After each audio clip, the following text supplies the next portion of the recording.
La llum que il·lumina Horta de Sant Joan a primera hora del dematí va enamorar Pablo Picasso. Avui, aquesta llum banya les vinyes, banya el paisatge i s'embotella en un celler que impressiona, a les vinyes del convent.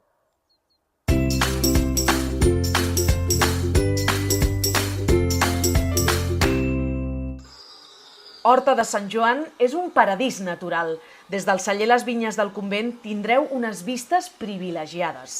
El poble s'alça sobre d'un turó i a sota un mar de vinyes que arriba fins al Parc Natural dels Ports.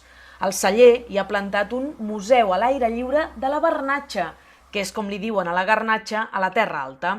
A les Vinyes del Convent el nivell de detallisme és increïble. Només creuar la porta trobeu un claustre, que és una rèplica del que hi ha al convent de Sant Salvador d'Horta, molt a prop del celler, i que van construir els templers.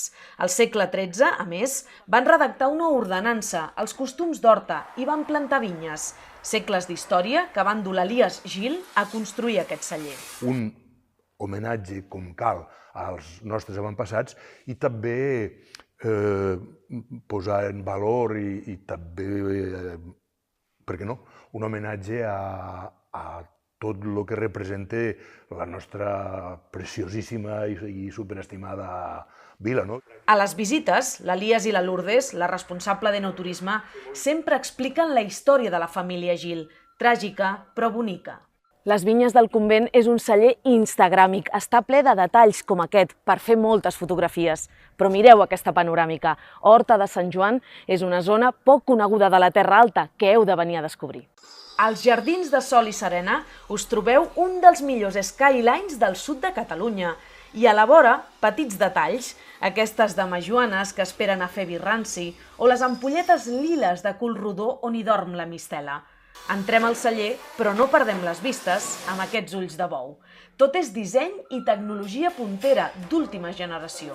Tenen una sala per fer-hi actes i convits i una sala de tines impressionant amb botes gegants. Aquí guarden els vins que acabaran en ampolles de disseny. Aquest és el Club de Vins del celler, una sala de fusta per sentir-se com un aristòcrata del vi. Ells i els seus convidats acabin sent ambaixadors del celler. El celler també té un museu impressionant. És un viatge a la pagesia del passat. Heu fet ja tota la visita i ara passaríem a lo que realment ens agrada, que és tastar el vi. Endavant. En la nostra visita tastem 2 vins blancs, els costums, una garnatxa delicada, fragant i premiada, i el mas de Sotorres, prolongat i sensual com un petó de garnatxa. El celler s'adapta perfectament a les visites. Són més curtes o llargues i el preu depèn dels vins que es tastin. Aquesta és la vista que us acompanya durant el tast i el fareu tranquils perquè hi ha parc infantil. A Vinyes del Convent volen que torneu a tastar els seus vins, que us feu del club de vins o tornar amb la família a fer algun event. És un lloc fàcil d'arribar-hi i amb una oferta integradora.